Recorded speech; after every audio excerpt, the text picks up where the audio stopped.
Contoh kesyirikan yang sangat dilaknat oleh Allah Subhanahu wa taala adalah syirik menyembah di kuburan, meminta di kuburan, menjadikan kuburan sebagai Tuhan, menjadikan kuburan sebagai tempat di mana dia ingin berdoa dan bermunajat. Padahal hakikinya ibadah adalah ketika kita ditimpa musibah kesusahan, maka angkatlah tanganmu, berdoalah dan bermunajatlah kepada Allah. Karena tanda keimanan adalah ketika kita selalu mengingat Allah dikala kita dalam keadaan susah.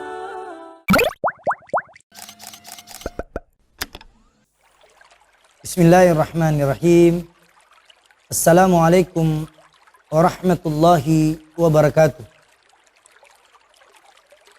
Hamdan li rabbin khassa nabi Muhammadin wa ankazna min zulmatil jahli wad dayajir. Alhamdulillah, alhamdulillahilladzi hadana bi abdihil mukhtari man da'ana ilaihi bil idni wa kad nadana labbaika ya man dallana wa hadana. Allahumma salli wa sallim ala sayyidina Muhammadin nurika syari wa madadikal jari wa jama'na fi kulli atwar wa ala alihi wa sahbihi ajma'in, amma ba'd. Ayyuhal hadirun, jamaah yang dimuliakan oleh Allah Subhanahu wa taala. Pada kesempatan hari ini saya akan mengangkat satu tema tentang langkah-langkah setan menggoda manusia. Di mana langkah-langkah setan menggoda manusia ini begitu banyak cara-cara mereka untuk menjerumuskan manusia di lembah kesyirikan. Ayolah hadirun jamaah yang dimuliakan oleh Allah Subhanahu wa taala. Di antara langkah-langkah syaitan untuk menjerumuskan manusia, yang pertama, syaitan menggoda kita untuk selalu berbuat kesyirikan. Contoh kesyirikan yang sangat dilaknat oleh Allah Subhanahu wa taala adalah syirik menyembah di kuburan, meminta di kuburan, menjadikan kuburan sebagai Tuhan, menjadikan kuburan sebagai tempat di mana dia ingin berdoa dan bermunajat. Padahal hakikinya ibadah adalah ketika kita ditimpa musibah kesusahan, maka angkatlah tanganmu, berdoalah dan bermunajatlah kepada Allah. Karena tanda keimanan adalah ketika kita selalu mengingat Allah dikala kita dalam keadaan susah. Simpel saja, so. Bagaimana setan bisa menggoda kita? Kalau setan dapat menggoda kita, kita juga dapat menggoda setan untuk tidak berupaya menggoda kita dan menyerumuskan kita di lembah kesyirikan.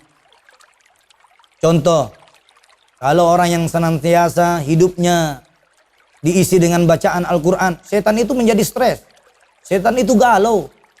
Buat setan menjadi galau itu mudah. Buat setan itu menjadi stres itu mudah. Perbanyak membaca Al-Quran, perbanyak berdoa, kerjakan perintah Allah, jauhi larangan Allah. Inilah tanda-tanda cara melawan setan.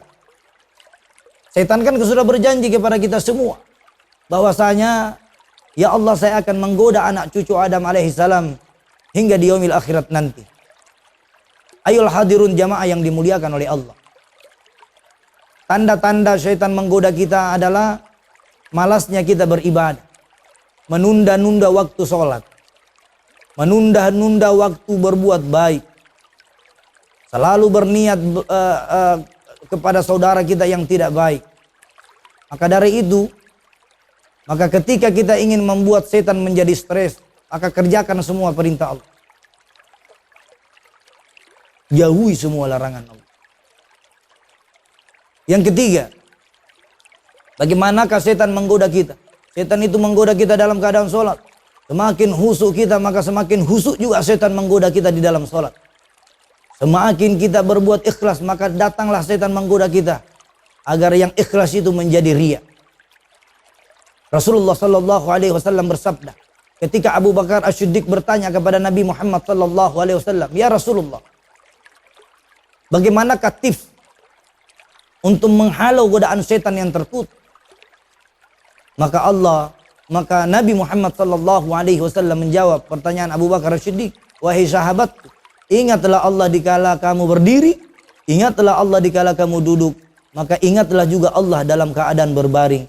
Maka setan tidak akan dapat menggoda kita ketika hati kita, lisan kita senantiasa berdoa, berzikir, bermunajat dan bermuhasabah. Alhamdulillah, para jamaah yang dimuliakan oleh Allah Subhanahu wa taala. Di dalam kitab akhlak ini, langkah keempat bagaimana setan bisa menggoda kita terlalu meremehkan dosa-dosa kecil. Kita selalu menganggap dosa kecil itu tidak menjadi besar. Ayyuhal hadirun, bayangkan. Dosa bisa menjadi besar sebabnya adalah dosa kecil. Ketika dosa kecil kalian remehkan, maka yang kecil itu menjadi besar. Maka dari itu, mari permantap iman kita, memupuk iman kita, duduk bersama orang-orang yang soleh, duduk bersama para ulama dan habaib. Agar apa? Agar setan itu tidak dapat menggoda kita. Sebagai kesimpulan, bagaimana setan itu bisa tidak menggoda kita? Ada 5 kesimpulan yang perlu kita petik di malam hari ini. Yang pertama, kerjakan semua perintah Allah serta jauhi semua larangan. Yang kedua, jauhi dosa syirik, dosa menyembah di kuburan, dosa meminta-minta di kuburan, dosa mempercayai benda-benda keramat, dosa mempercayai jimat-jimat. Itu semua hal-hal yang merusak amal ibadah kita di sisi Allah Subhanahu wa taala.